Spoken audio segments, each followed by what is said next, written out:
आपली संस्कृती, आपले संस्कार सदा राहू दे आपल्या सोबत. भारताच्या महान ग्रंथांचे आणि काव्यांचे संपूर्ण संकलन. सबस्क्राईब करा तिलक. हनुमंत ऋषिमुख पर्वताखाली तराईच्या वनात दोघे जण मनुष्य रूपात फिरतायत. तपस्व्याचा वेश आणि वीरांचा आव आहे. आम्हाला शंका आहे की ते बालीने पाठवलेले गुप्तचर आहेत. केवळ संशयानेच पकडू? ही कसली बुद्धिमत्ता आहे? ते शत्रू आहेत की मित्र हे निश्चित तर करायला हवं. हे निश्चित सुद्धा तूच करू शकशील. एवं मा परिभाषतम कस्मात् वै नाभिभाषितः. हे विद्याश्रेष्ठ, चतुराई सोबत शिष्टाचार युक्त आपल्या सुमधुर संस्कृत संभाषणाद्वारा आपण ज्या प्रकारे आमच्याबद्दल जाणण्यास उत्सुक झाला आहात, त्यांना आम्हीही विचारात पडलो आहोत की आपण वास्तवात तेच आहात जे दिसता आहात. प्रभू आपल्या सेवकाला ओळखू नाही शकले, यात नक्कीच माझाच दोष असेल. दोष तुझा नाही हनुमान, तुझ्या विद्वत्तेचा आहे. इतक्या मोठमोठ्या संस्कृत मंत्रांनी तू आपल्या पांडित्याचा प्रभाव आमच्यावर पाडत होतास. आम्ही तर त्यानंच घाबरून गेलो होतो. तीच तर चूक झाली प्रभू. जिथं भक्ताने देवासमोर आपल्या ज्ञानाचं पांडित्याचं प्रदर्शन केलं, तिथेच प्रभू त्याच्यावर हसू लागतात. हनुमानजी, हनुमान हनुमानजी, हनुमान हनुमानजी. हनुमानजी,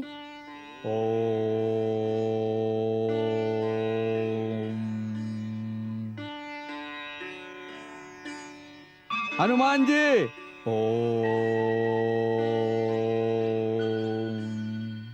हनुमानजी,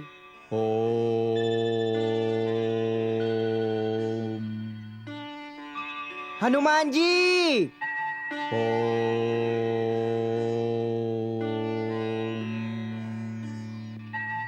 हनुमान. आपली साधना भंगली त्यासाठी क्षमा करा हे महावीर.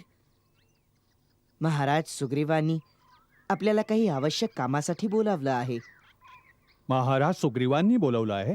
होय. आम्ही स्वतःच आलो आहोत. महाराज,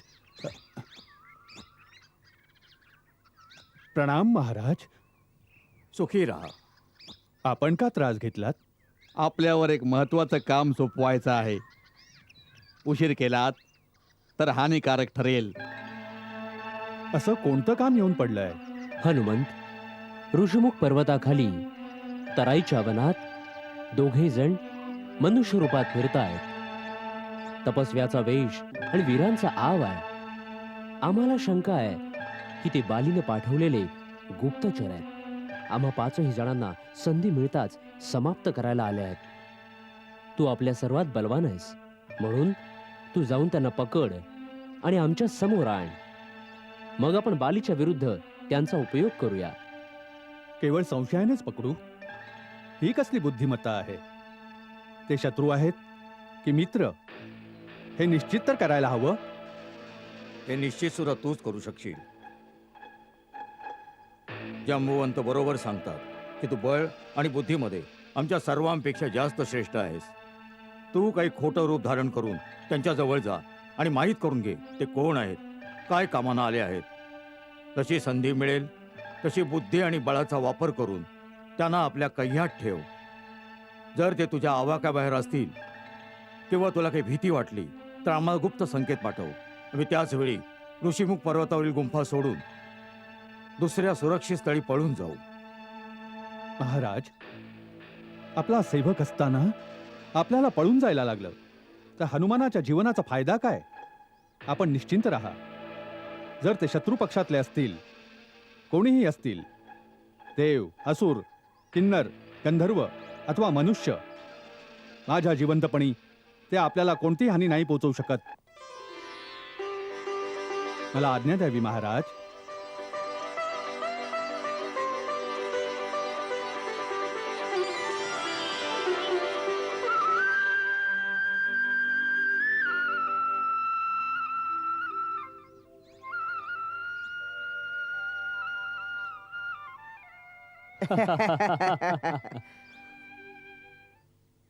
दादा, मला असं वाटतं की हीच आहेत ती पर्वत शिखरे. परंतु पहिल्यांदा कशावर जावं? पुढला मार्ग तर खूप अवघड दिसतोय.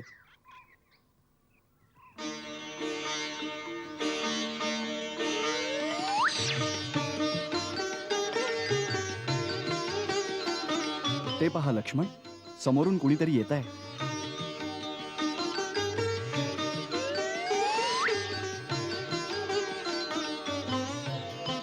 चेहऱ्यावरून तरी सज्जन मनुष्य वाटतोय. चल त्यांनाच मार्ग विचारू. दादा, मला तर हे कुणी वेदपाठी पंडितच वाटतायत. परंतु अशा दुर्गम निर्जन जागी हे काय कामाने आले असतील? थोड्या दक्षतेनेच बोला दादा. मला तर काही हे खरे वाटत नाहीयेत. वनात आल्यानंतर तू खूप शंकेखोर स्वभावाचा झालायस लक्ष्मण.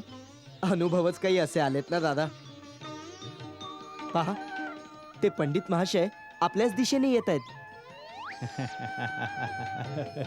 प्रणाम महाशय. प्रणाम पंडित महाशय. कल्याण मस्तू, कल्याण मस्तू. आपण कुणी रस्ता चुकलेले प्रवासी वाटता आहात? हे ब्राह्मण देवता, आपले अनुमान अगदी सत्य आहे. आम्ही ऋषीमुख पर्वतावर जाण्याचा मार्ग शोधत आहोत. मम अनुमानम सत्यम अस्ति, मम अनुमानम सत्यम अस्ति. काय आपण आम्हाला सांगण्याची कृपा कराल की ऋषीमुख पर्वताच्या शिखरावर जाण्याचा मार्ग कोणता आहे? किं प्रयोजनम, किं प्रयोजनम. इमा नदी शुभजलाम शोभयन्तो तरस्विनो प्रभ्याम पर्वतेन्द्रो सवयूयौरन भाषित. श्रीमंतो रूप संपन्नो विषभ तेज विक्रमो. एवं मा परिभाषतम कस्मात् वै नाभिभाषितः. हे विद्याश्रेष्ठ, चतुराई सोबत शिष्टाचार युक्त आपल्या सुमधूर संस्कृत संभाषणाद्वारा आपण ज्या प्रकारे आमच्याबद्दल जाणण्यास उत्सुक झाला आहात, त्यांना आम्हीही विचारात पडलो आहोत की आपण वास्तवात तेच आहात जे दिसता आहात. अर्थात हेच की आमच्या छोट्याशा प्रश्नाचे उत्तर न देऊन केवळ आमचा हेतू जाणू इच्छिता. महापंडित, आपण आपल्या रस्त्याने जावं. जसे आम्ही इथवर पोचलो आहोत ना, तसेच ऋषीमुख पर्वताच्या शिखरापर्यंत पण पोचू. रोषम करोति दोषम. तरुण तपस्वी, राग सोडून फक्त एवढं सांगा, ऋषीमुख पर्वतावर कोणाकडे जायचे आहे? वर्ष निघून गेली, या रस्त्यावर कुणाचं आगमन नाही झालं. आपण का उत्सुक आहात तिथे जायला? आमच्या प्रश्नाच्या उत्तरार्थ अजून एक प्रश्न. दादा, ह्यांच्या मागे वेळ घालवू नका. आम्ही आमचा मार्ग स्वतःच शोधून काढू. तुझं बोलणं संपूर्ण निरर्थक नाही, परंतु आम्ही यांच्या पांडित्यपूर्ण वाणीनं मंत्रमुग्ध झालो आहोत. हे अथर्ववेद, यजुर्वेद, सामवेदाचे जाणकार परमविद्वान वाटत आहेत. असे व्याकरण वेद, वेदवित्ता महात्म्याच्या मनात कसल्या प्रकारच्या कटकपटाच्या भावनेची शक्यता वाटतच नाही. त्यांच्याशी जमवून घेणं आपल्या हिताचंच आहे. चांगली गोष्ट आहे. तुम्ही घ्या जमवून यांच्याशी. गोष्ट अशी आहे ब्राह्मण देवता, आम्हाला सांगण्यात आलं आहे की महाबली सुग्रीव ऋषीमुख पर्वतावर राहतात. आम्हाला त्यांना भेटायला हवं. महाराज सुग्रीवांना? ते कोणाला नाही भेटत. आपल्याला कसं माहित? आपण त्यांना ओळखता? अवश्य ओळखतो, अवश्य ओळखतो.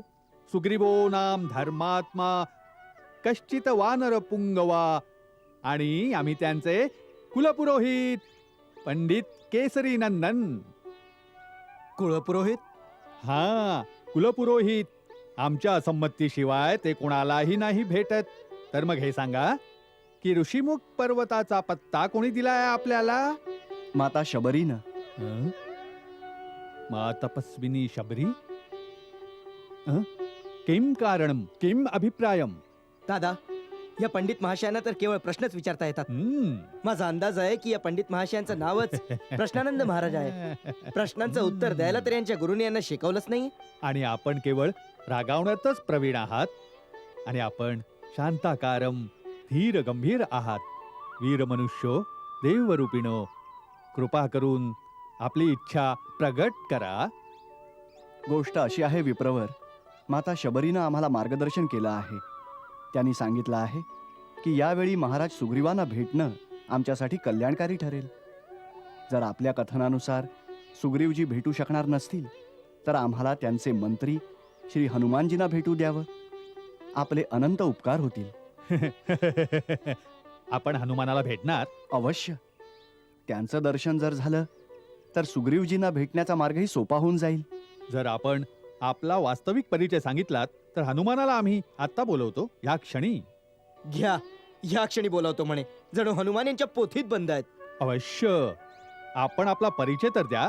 हनुमान मी टिचकी वाजवताच येईल. चांगली गोष्ट आहे. तर ऐका, आम्ही अयोध्येच्या महाप्रतापी राजा दशरथांचे पुत्र आहोत. आम्ही वानराज सुग्रीवांशी मित्रता करू इच्छितो. माझं नाव लक्ष्मण आहे आणि हे माझे ज्येष्ठ भाऊ श्री रामचंद्र आहेत. राम, श्री रामचंद्र.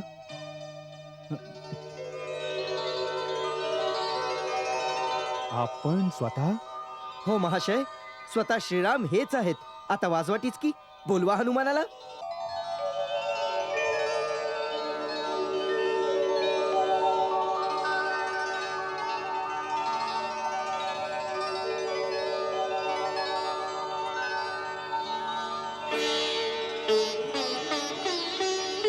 श्रीराम, हे काय करत आहात आपण? हे उचित नाही. एक तर आम्ही आपल्या दारी काही मागायला आलो आहोत. दुसरं, आपण ब्राह्मण रूपात आहात, महाराज सुग्रीवांचे कुलपुरोहित. तिन्ही प्रकारे आपण तर पूजनीय आहात. मग आपण माझे पाय का धरीत आहात? मला पाप लागेल. स्वामींचे चरण धरण्यात पाप नसतं प्रभू. परंतु मी आपला स्वामी नाहीये. आपले स्वामी तर महाराज सुग्रीव आहेत. स्वामीचा मित्रही स्वामीच असतो प्रभू. म्हणून आपण माझे स्वामी आहात, वंदनीय आहात. आपण सेवकाला उठवून आपल्या हृदयाशी धरलं, ही आपली महानता आहे. अशा दयाळू स्वामीसाठी तर सेवकाला प्राणही अर्पण करायला हवेत. अहो, इतक्या गोड गोड गोष्टी करताय पंडित महाशय, परंतु अजून आपली खरी ओळख नाही होऊ दिलीत. अहो, हीच कुशल गुप्तचराची खूण आहे. लक्ष्मण दादा, आता गुप्त काय राहिले? सारे भ्रम तर दूर झाले आहेत. केवळ मनात इतकासा खेद राहिला आहे. मी तर जन्मतः वानर आहे. प्रभूंना ओळखण्यात उशीर झाला. पण श्रीराम तर सर्वज्ञ आहेत. त्यांनी आपल्या अनादी भक्त हनुमानाला ओळखण्यात इतका उशीर का केला? हनुमान? तू हनुमान आहेस? हो दादा, मीच श्रीसेवक, तोच हनुमान आहे.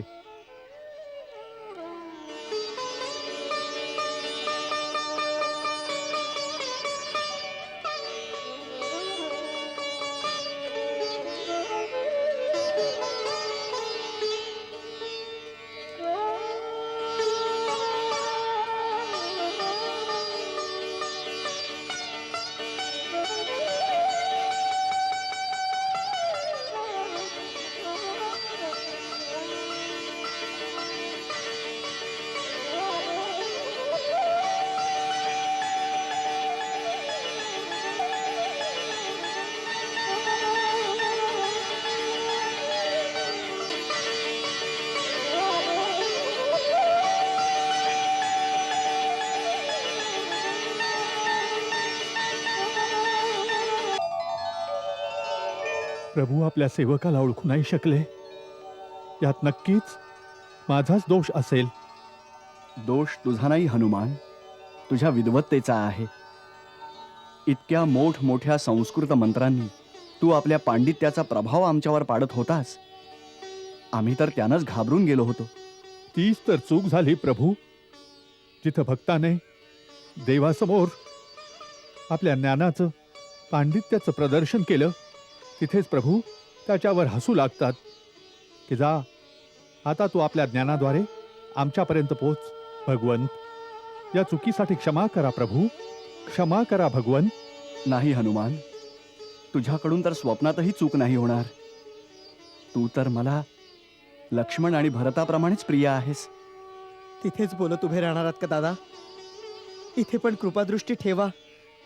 श्रीरामाचे तुम्ही पण सेवक, मी पण सेवक. या नात्याने आपला छोटा भाऊ समजून मला आलिंगन द्या दादा. लक्ष्मणा, माझ्या भावा, तुझ्यासाठी हे जीवन ओवाळून टाकलं तरीही कमी आहे. प्रभू, माझे स्वामी, वनराज सुग्रीवाच्या आदेशाने तुमचं गुपित जाणून घेण्यासाठी मला आपलं रूप बदलावं लागलं. अच्छा, म्हणून इतका मोठा गुप्तहेर बनून आला होता. तर आता तर गुपितही समजलं. आता तरी महाराज सुग्रीवांची भेट घालून द्याल दादा. अवश्य लक्ष्मण भाऊ, अवश्य. आपल्या दोघांची महाराज सुग्रीवांशी भेट याचा अर्थ आहे त्यांच्या भाग्याचा उदय. जितकी तुम्हाला सुग्रीवाची गरज आहे तितकी सुग्रीवालाही तुमची मदत पाहिजे. त्यांची पत्नी आणि राज्य त्यांच्याकडून हिरावून घेतलं आहे. सूर्य कुलभूषण रघुनाथ आणि सूर्यपुत्र सुग्रीवाची मैत्री दोघांसाठी कल्याणकारी आणि सफलदायक होईल. चला, ऋषीमुख पर्वतावर चला भगवंत, तिथेच जाऊन सगळं बोलू. ज्या राजाचा तुझ्यासारखा ज्ञानी, विद्वान आणि बुद्धिमान मंत्री असेल तो मोठा भाग्यशाली आहे. अशा राजाशी मैत्री करून नक्कीच सारी मनोरथ पूर्ण होतील. तू आम्हाला तुझ्या राजाकडं त्वरित घेऊन चल.